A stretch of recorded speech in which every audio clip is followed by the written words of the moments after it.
Welcome back, Inebri-art. I have to eat a little crow. We have a returning guest today who, up until about 30 seconds ago, I didn't realize was returning.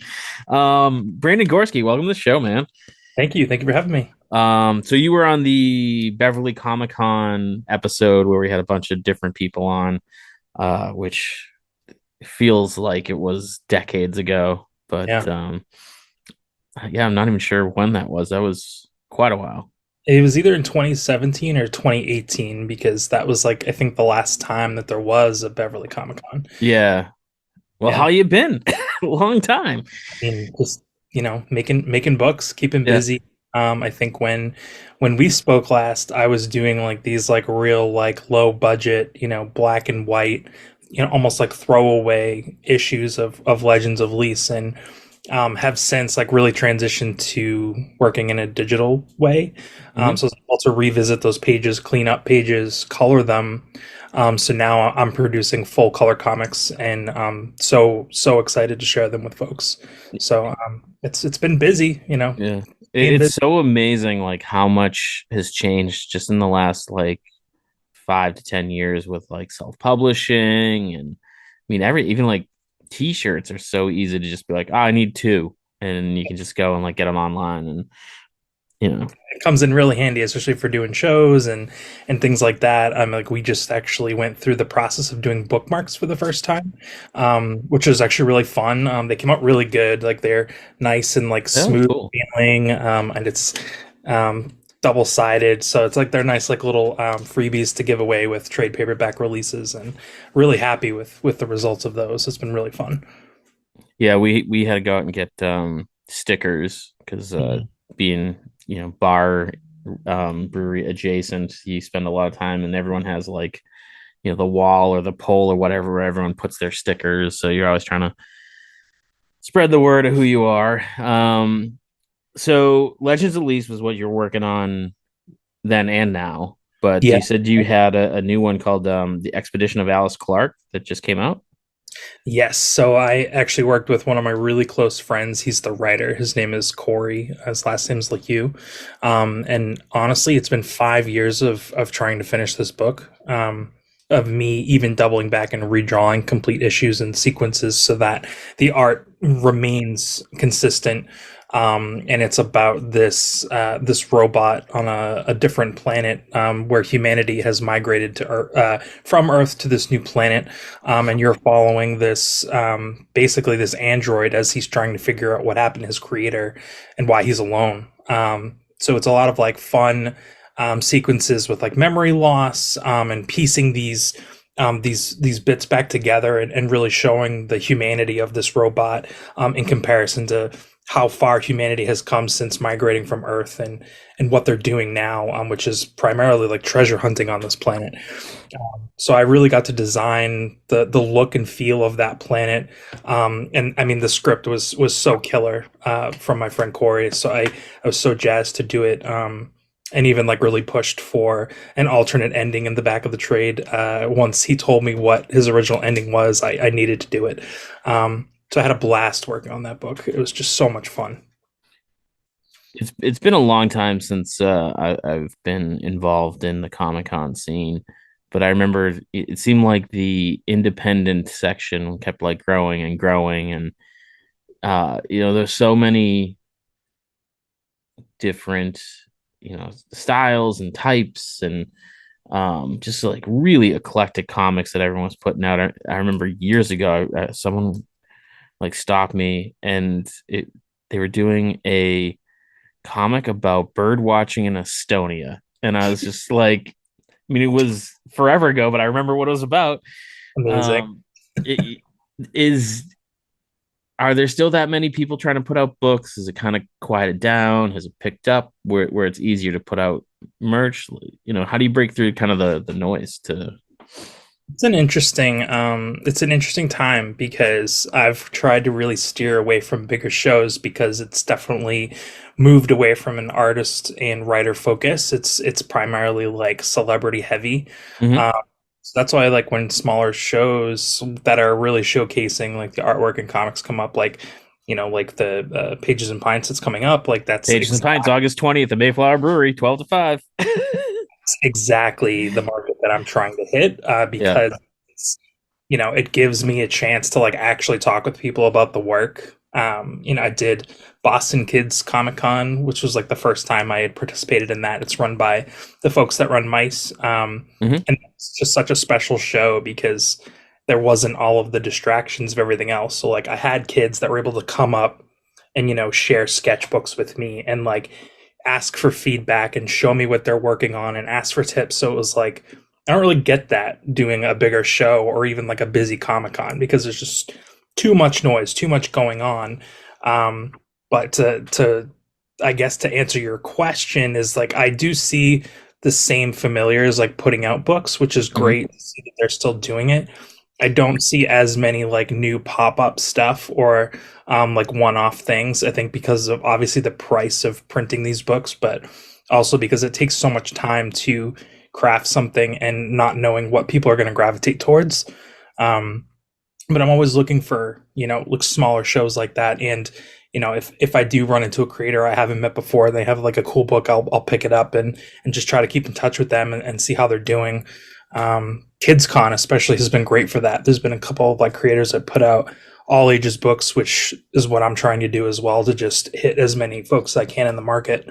And it's always interesting to see what people come up with and what they're gravitating towards. But there's lots of fun stuff out there, like lots of just interesting independent books to read. There was like a Bruce Lee one that I picked up when I was at KidsCon last time that was really interesting. I'm spacing on the creator's name, but he was great to talk to for a while.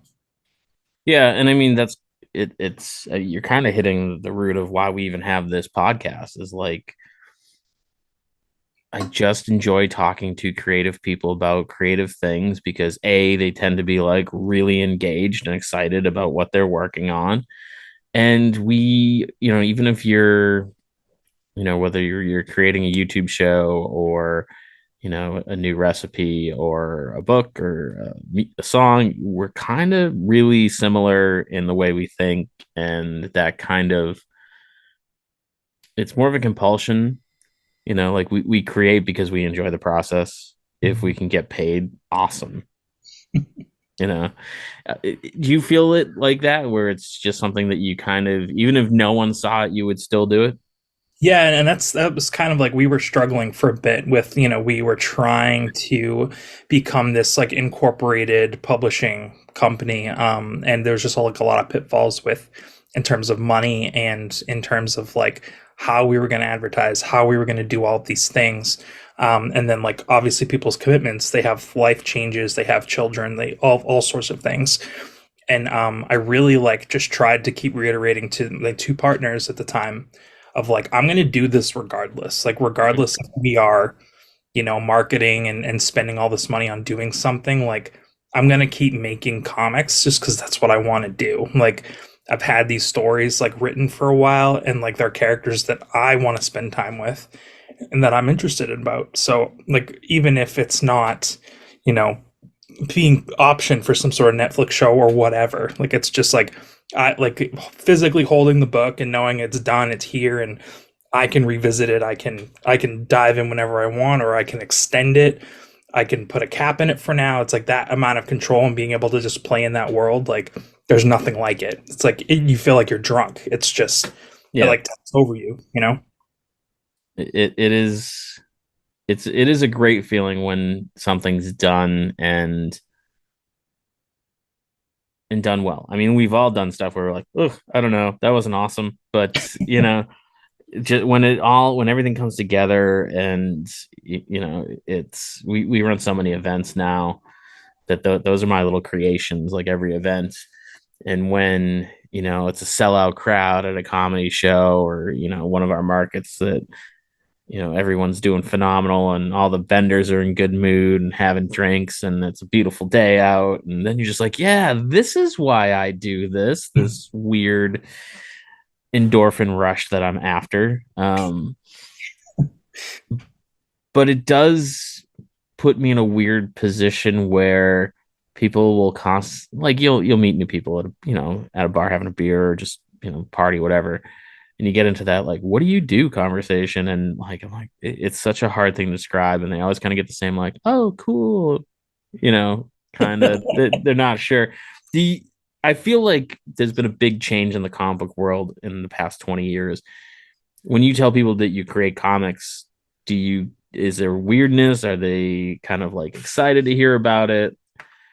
It's interesting. Is it still the dorky nerd thing to do? I mean, people are generally, I don't think, even more tapped in than they were 20 years ago, depending on who it is. But I think like, I mean, even like younger gen, they're not picking up books to read; they're looking at things online. So I'm having to like sort of tailor to like, how do I make this digestible for younger gen to be able to like pick this up on a tablet or phone or whatever and just read the work. Mm-hmm. Uh, but I do tend to lead with Illustrator first, because that encompasses everything that I do, from art commissions or logos or album artwork. I've had the opportunity to work with some really fantastic artists, and really like make something that's unique to them as an individual. But like comics does come up, and generally people are excited. They don't have people in their lives that do that. So when I let them know and then I start showing them the work, they're usually just like super impressed, or just like had no idea that I even did that, because it's just not something I tend to lead with in my day job. So Yeah. um, fun to surprise people in that way. As you said, you've done album covers. Any bands that I'd recognize, or? It's the singer. The band is called Hail the Sun, and the lead singer is Donovan Malero. And I've done album artwork for three of his releases now. He put out like a full length album last year, and I was working with him over like a 2 month period, just trying to figure out the look, and picking out pieces of the songs. So it's a really um, interesting experience to have somebody share music with you that isn't released to anybody else yet, and it's super personal, and really interesting music to listen to. And like I've never met the guy in person. I've only talked to him over the phone Yeah. and through mutual friends. So it's interesting now to have just like this friend out in the world, and he's doing his own thing in his corner of the world and killing it. And we keep in contact every once in a while. But I really enjoy doing stuff like that, because he's not, in to use his words, he wasn't like able to visually see what it was going to be, and was really open to what I was able to do. Is it harder? Because I mean, record album covers, I feel like, tell a story in a different way, but in a single image, is it harder to kind of get that message across in a single basically it's a single panel, Yeah. and opposed to like an entire book that you can tweak and maybe have some extra space that is it more challenging? Like, do you prefer it better? Like, how do? I do like it. It definitely is more challenging in that, like, you're trying to convey everything that this individual is feeling in one image as opposed to multiple sequences. And I'm thankful that he had like some solid ideas and foundation of what he wanted to do, and Mm-hmm. kind of just let me run with it. So like I would send him updates along the way of like of sketches, and like just pieces of it. He would send me things that were like inspiring him, or things that he wanted me to keep in mind, color palettes, things like that. But he really let me have free reign with the drawing, and then like supplying me obviously with photo reference of him, because that became a central piece in two of the albums. Is obviously we want to depict him. It's his work. It's His his. work, right? Yeah. Um, so I'm really thankful that he had the trust in me, and that we were able to work together multiple times. It became just a great client. But yeah, it is challenging to know. For instance, like the second single that I did for him, it was way more abstract. It was a person like disintegrating in outer space. So like you're trying to not like deaden the image with it being in outer space, and like Mm-hmm. also using color, and also trying to convey this figure like just turning into particles basically. So that one was a challenging one for me to work on, I think. Sounds cool. Um, so coming up on August 20th, Pages and Pints, a small press expo at Mayflower Brewery, 12 to 5. Um, Free admission, by the way, if anyone's interested. Um, you're going to be amongst not just comic creators this time. there's going to be horror writers and children's authors, and someone's there with a cookbook and just a wide variety. Is that something new for you? Do you see how I like worked in a little plug about what's going on? Like I'm a that. professional. It's not new for me. Having done like the bigger conventions, like I've done Boston Con, I've done the Northeast Comic Cons that happen in Boxford, I think. So I'm used to being mixed in with folks that aren't necessarily comic artists or authors, but just straight up novel and prose. Mhm. Other folks were doing like anthology books that were like horror based, or um, folks that do more like large scale paintings or crafts. There was a couple of vendors that I've worked with that did like coasters, like custom coasters. That I mean, I still have a few of those around just because they were cool. Yeah, Or like painted rocks. That's another big one that I've seen pop up. there's a lot of that. Yeah, Yeah, and I've also like had the opportunity. There's a store in Salem that I frequent, and they let us set up. Harrison's.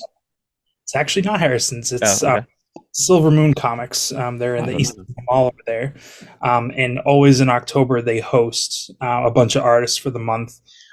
They've started to do some signings for like horror actors and things. Last year they had the teenager from Hocus Pocus, the kid that played Max. He came in and did a signing. Um, and they have all sorts of folks that show up there, but they've really given me a lot of opportunity there to sell my work and make some connections. I'm always there for Free Comic Book Day, Nice. and then always in October, at least for a weekend. Yeah. So you mentioned horror and Salem. Is that just a connection to Salem, or do let me see, escape? Are your books? Because I was taking Legends of Lease, and to me that sounds. And again, excuse me for not remembering back in 2017 when I saw it, but that sounds more like fantasy type stuff. Does your work have like a horror feel to it? I would say the Fenrir and the Escape from the Deep definitely, because it's particularly about a character that's trying to return from the underworld. So there's a lot of like Cthulhu type of characters, some like disembodied spirits. It's very like a darker palette, a lot of purples and bluer hues. I've got all sorts of like creatures and goblins and stuff in that. So that is a more, I guess it borders on like a dark fantasy like horror.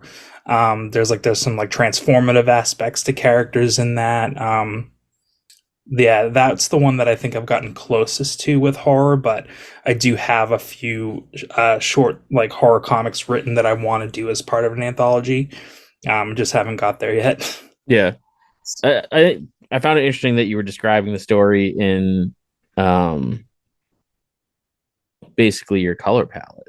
That's a very visual artist thing to do, and I don't feel like a lot of people do that.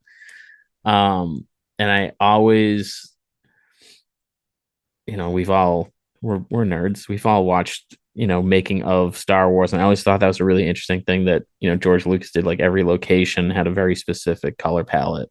Mm. Um, is that something that's really, when you're working on art, is that like the first thing you like come up with is like your color palette and then go from there? I think it depends on the work. Like for Fenrir, I knew I wanted it to be more like those deeper purples and like for it to just look visually so different than the world that Legends is in, which is, it's very similar to like an earth-based setting with, typical trees and ocean and those sort of landmarks. So Legends has a lot of like, a natural world palette, I guess you could say. Mm-hmm. And Fenrir as the mirror to that comic is more like those deeper blues and purples.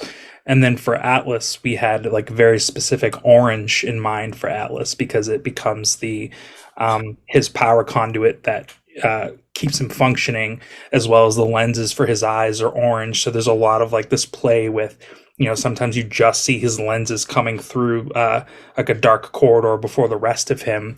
So that book became a lot of like oranges, reds, and then like some blues. So it's interesting that they're so visually distinctive with the work, and I really like that. I really am happy with how these palettes have played out, and that I've kept them in mind for like covers for issues, or if I'm doing like a one-off like sketch or drawing, like I try to like operate just solely in those color palettes and schemes.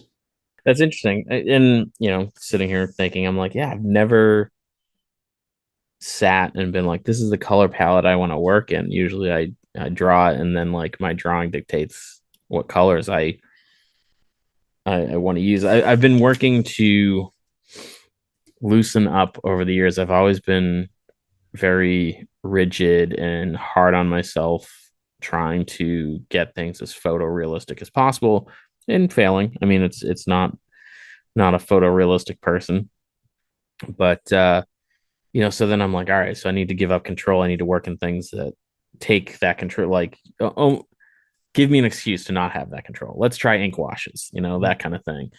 But yeah, I've never like contemplated the palette before I started like working on a piece. Not that I get to work on a lot much anymore, but I think that's going to have to be something that like I really kind of give a go, to be like, what colors do I want to work in, and then go from there. Or I would even encourage you, like something I've done in the past is starting from darkest dark and then building your lights out from that dark, because you can just break down an image or a portrait of somebody in a way that I'm not thinking about if I'm starting a traditional way. So like for instance, if I'm like on my iPad, I'll just drop like a dark gray or a black, and then drop in my highlights from there, and then sort of sculpt almost with the reverse highlights, and then figure out like, well, what colors make sense for this? Like what type of world is this, or what am I trying to convey? Um, those are just some of the things that I've done as just practice and warm up. Yeah, and that's one of those things that like I still haven't gotten on board with the drawing on a tablet. It just feels strange to me, and like I know they've even gotten kind of like those overlays that give it kind of like a paper texture. Yeah. Um, but yeah, I don't know. To me, there's just something like, and I think it's because I spent so much time trying to lose some of that concern about like my drawings not being perfect. So like I went from pencil to pen, because like it's in pen, you can't do anything about it. Like too bad. You might be able to massage it into the way it's supposed to look, but once the line's there, and I feel like using an iPad, I could get really stuck in a cycle of just going back and undo and redo and undo and redo and undo and redo, just trying to get that perfect line.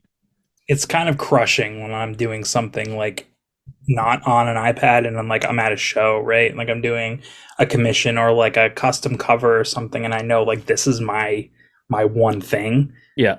Like I'm even like the bleed is really happening because I'm sitting there trying to like use short keys to like undo what I just did, or like I'm pinching the paper trying to zoom in and I look crazy. So like there's definitely the bleed effect, and I do feel like it's made me lazy in some regards. But it also gives me a new appreciation for when I'm sitting down working traditionally.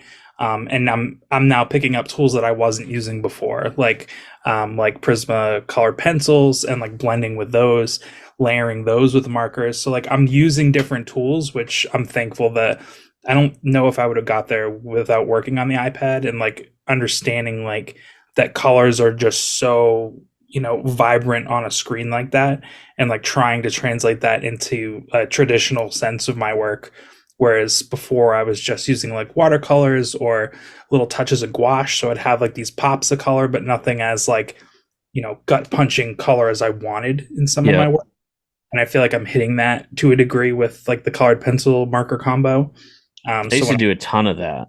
yeah, That you it's lay down the color with the marker, and then you can do like a different shade, and I feel like it increases the colors you can get. It gives it a cool texture. Yeah, it was one of my favorites for a long so time. much like depth to it, and Yeah. it's just needing to have like a pencil sharpener with you at a show. That's kind of a nightmare. Have you found the solution for the Prismacolor colored pencil nightmare? Um, the thing that I tried at Boston Kids Comic Fest was it was actually it's an electric sharpener with batteries, and I Yeah. brought that. That seemed to work because using mechanical sharpeners with those, they just break. It doesn't hold a sharp point to it. The nub just falls right out of the pencil. So you So I did some research, and I'm going to share this tip with you and our listeners because I was doing the same thing. I'm like, oh, this sharpener. So someone online somewhere, and it could be just coincidence that this happened for me, but so it's a very waxy lead. It's not lead, but the pigment is very waxy and fairly brittle. And so this, I'm sure it was an article or post. I don't remember where I read it, but said that if the pencil's dropped somewhere, it can actually fracture inside the pencil. So a lot of times it has nothing to do with it being sharpened or unsharpened. It's gonna break because it's already fractured. And the way to solve it is to you take a cookie sheet and you line it with aluminum foil, and you crank your oven up to 350 degrees. Let it come up to temperature. You put your Prismacolor pencils on the cookie sheet. You shut the oven off. You put the Prismacolor markers in the oven and let the whole thing come down to room temperature, and that like re-melts that kind of waxy material and reforms. oh, It made the pencils feel a little waxy on the exterior because some of that got out, but I had really good success, and it was one of those like it was towards the end of me like kind of getting away from those pencils, so I can't say for sure, but give it a try. yep. And if our listeners try it, let us know how that works out. But it was a really interesting thing, and generally speaking, after that point, I didn't have any issue with that kind of you sharpen it, the nib falls out, you sharpen it, it falls out, and you blow Oh, through a $4 color pencil in 20 minutes. I'm doing that today. So just make sure you shut the oven off before you put the pencils in. Yeah. Yeah. Don't burn down your house and blame me. Now I want to be ready for Pages and Pints to be able to work on stuff. So I gotta August get 20th, Mayflower Brewery. I gotta um, I'm actually very excited about this. We kind of put it together. A friend of mine suggested it in a way that I didn't even understand what she was suggesting. But she had seen it online somewhere. And it's just something the breweries have like a built-in customer base already. People go and hang out for hours at a time anyways, playing cornhole or just having a beer or whatever. So it's just the idea of to give those people something else to do. I was telling you right before we got online that another brewery reached out to me today that wanted the same type of thing, and they're like, "We already have a book club that meets here," and I'm like, "Oh, perfect! Let's do that with you guys." And so I think it could be really interesting. Well, I'm very curious to see how it turns out. the fun evolution of doing these like smaller shows. It's pretty cool. Yeah, and then I mean, if it's terrible, everyone gets drunk and hates on me.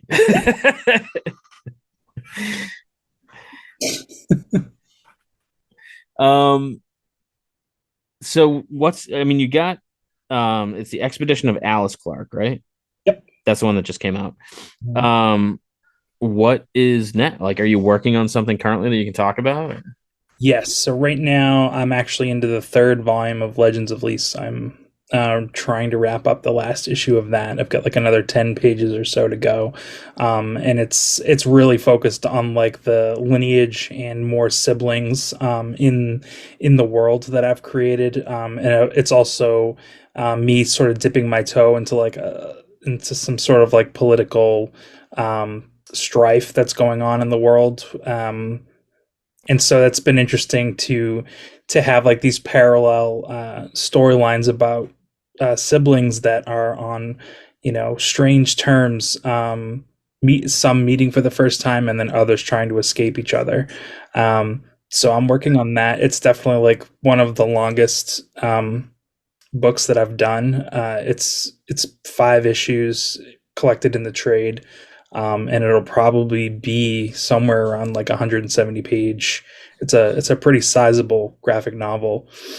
So I still have all the lettering and everything to do for that. I've just been working my way through the artwork, and getting like some of like the trade dress lined up, and just trying to figure out like what I'm going to what sort of materials I'm going to print it with. Specifically, like after learning more about the printing process through doing Atlas Clark, and through Fenrir, and just trying to understand like what I want the book to feel like in somebody's hand. So I'm going to be working through the rest of that and hoping to finish the art by the fall. So I'm looking for like a 2024 release probably for that volume. And then I'm also going to I've been doing annuals for Legends, which I have the first two annuals on my website to read for free. That's brandongorski.com. They're just up there. You can just read through the annuals. They're there. So my intention is to do the third annual and also put it on my website just for free to read. Because those are fun. I get to do like a little like out of, the normal storyline, sort of exploring these different pockets of the universe. And like elder god characters I don't have that just show up normally in the story. So a lot of it is like really inspired from when I used to play D&D on like a bi-weekly basis. So like a lot of Play it's just, D&D, you oh yeah, nerd. of Where course. are my dice? So a lot of this is just like fun, like throwaway stuff for like my friends, like having their characters show up in like the background and stuff like that. Oh, So that's cool. Yeah. I think it's really fun to try to like repurpose some of like what they created and this world that we were operating in. Um, so it's been a lot of fun. I really enjoy working on these books. That's gotta be really interesting because I always found D. My favorite thing about D&D is the creative problem solving or problem causing, whichever you want to say.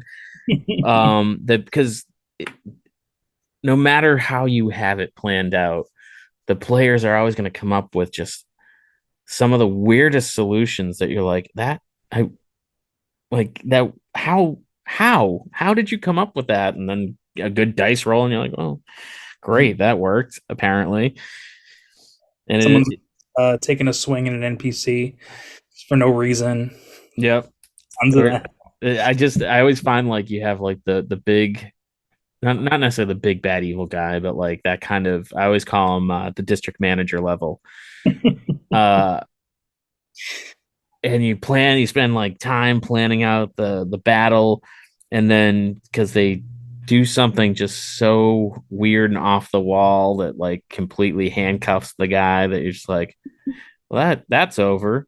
That was a huge waste of time. That, and then something stupid like a pack of wolves that they happen to stumble upon up for whatever reason almost like totally kills everybody in the party. It's the most unpredictable fun, I think. Or they want to spend 40 minutes arguing with the shopkeep about something the shopkeep doesn't even have, and Yeah. then it's resulting in everyone's in a fight for no reason, and we didn't get to any of the stuff that I planned. It's a lot of fun. Or as a DM, you accidentally put the wrong emphasis on a door, and then they spend like an hour trying to get at the door, and you're like, seriously, guys, it's not important. It's just a door. Yeah. So So good. love it. Love it. So great. Um, is there a specific D&D story moment that you brought into the book that jumps to Um, mind? Well, it's interesting because when we played, I was playing like almost the futuristic versions of some of these characters. So the comics have been a fun way for me to sort of build up on like the foreshadowing that we had back then, to Yeah. see how the characters developed through things. But there was like one specific story element, where a character's father was killed, and I actually got to do that complete story in the comics. Oh, Uh, that's cool. so like that was like his whole backstory of being in exile, and what happened with his family. Like I actually got to like show that entire thing, which was really fun. And now like he's shown up in the new volume, just like on a ship, just like looking up, like seeing a bunch of stuff happening in the ocean.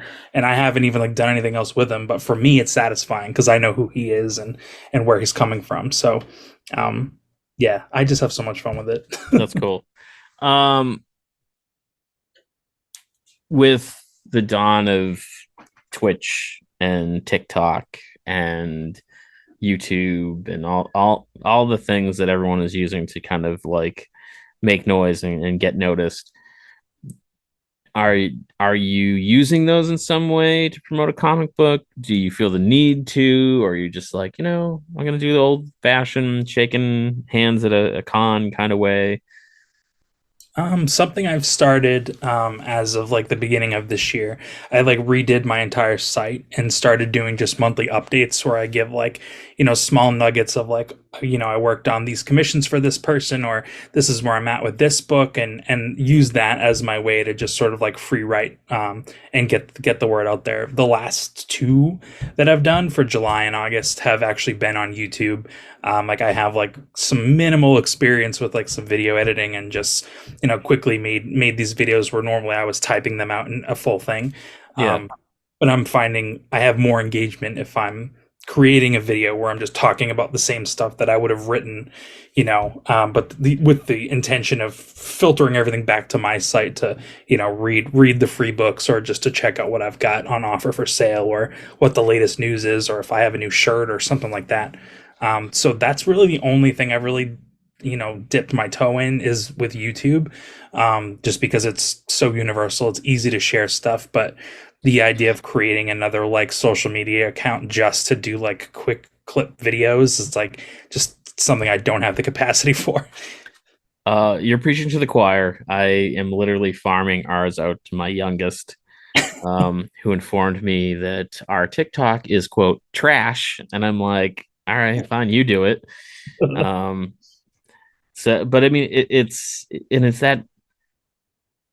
that hard thing where it's like that's where everyone is, and you want to be part of the conversation.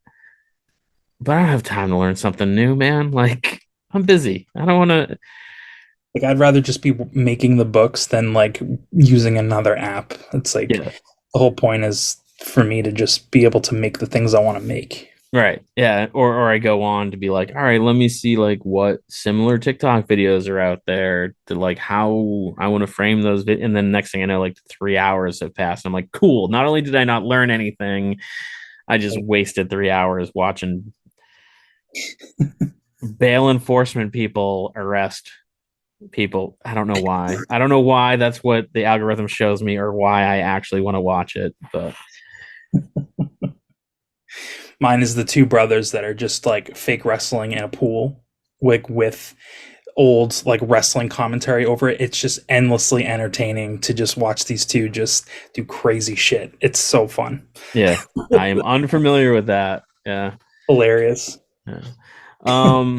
Well, where can people go to get your books? You mentioned your website. Yeah, brandongorski.com is where everything is linked through, including my shop with all of the books, physical copies, as well as digital, if folks are into that. But more importantly, in person at shows like Pages and Pints at the end of the month. Yep, August 20th, Mayflower Brewery, 12 to 5, free admission. Great beer. Lots of, we got, right now, I think we're about 22 different authors. One small mom and pop like pop-up bookshop, and we just added a publisher that reached out and wanted to be part. So I feel like that'll be a cool addition, and it's gonna be a lot of fun. I mean, we get to hang out at a brewery. Like, are you a beer drinker? Because I feel like some people are, and some people Yeah, yeah, I love beer. it'll be a good day then, Brandon. I think that's pretty much it, man. Like, do you got any closing advice on for the youngsters out there that want to put down TikTok and make a paper comic book like they're the I people would of yore? Yeah, I would encourage anybody out there that's interested in drawing to just draw every day if they can, whether it's something simple or small, or like one exercise we did in school was we grab some sort of object, you draw that object every day, and that's a way for you to visually see your progress. Mm-hmm. Spend 15, 20 minutes drawing the same thing, like, yeah, while it can be kind of monotonous, it is a good way to skill build. But also people, like, take a sketchbook with you to the park or on the train and just draw people. It's honestly the most fun thing ever. So Literally how Inebri-art got started. We would take our sketchbooks to the bar and hang out at the bar and shoot the shit. And some days there was more drawn, and some days there was more drinking. And it just became the fun thing to do once a week. And I used to be really good at carrying my sketchbook all the time. It usually stays in my car now, Mhm. but yeah, and that whole I like that idea of drawing the same thing every day, because not only it can get repetitive, but then you're like, you know what, I'm gonna draw it from this angle that I never thought of before, and it kind of like opens up your brain to like new ideas. And a fun way to do like a different color palette for that specific drawing for that day. So like comparing it to like, well, if I do this all in red hues, like what am I noticing that I'm not getting, when I'm doing everything in blues? Like why is my brain and mind thinking this way? Yeah, Uh, can be really informative. my current obsession is a single line drawing. Oh, those are fun. Yeah, they're a lot of fun. And the interesting thing I find about them, because we do figure drawing groups down here too, um, is for the short poses, I love it. But for the long pose, it gives me too much time. Like I find it's like 5 to 10 minutes tend to be the best ones, and then if I get to a 20-minute pose, I'll do like a couple of drawings because I feel like it's just too much time for the one line thing. I think like gesture and like the single line is like the perfect like kiss, like the perfect way to hit it. Of like, I've had models where they did like 45-second pose, and you're Yeah. just single line gesture of like what just to loosen you up. I feel Hmm. like that was the best experience I've had with it. Yeah. Cool. All right, man. Well, thanks for coming back on the show. Thank you for having me. I apologize that I don't, remember you. I remember you this time, I think. All good, man. It's only going to be in 9 days that I'm going to see you. So if I can't remember you for 9 days, I'm an asshole. I'm looking forward to being there. I'm looking forward to meeting some new folks and drinking some beer. Yeah. Awesome, man. So for our listeners, if you're not in the Plymouth area, we will catch you again next week. If you are in the Plymouth area, come on down August 20th at the Mayflower Brewery for Pages and Pints Small Press Expo from 12 to 5. Great beer, good authors. No, great authors, good beer. You know what I'm saying. Check it out. It'll be a good time. And thanks for checking out the show today, listeners. If you enjoyed the content today, you can go over to patreon.com/Inebri-art to support the show. You can join over there for just a few dollars a month and help us provide this fun content that you just checked out. You can also email us at inebriart.com with your questions, complaints, and concerns, or you can find us on all social medias at Inebri-art or at Inebri-art6 on Instagram. And also don't forget to check out our other shows, Bar Talk Podcast, Old Colony Cast, Inebri-art, and all the other shows on the Inebri-art Network, which you can find at inebriart.com. Thanks again for listening.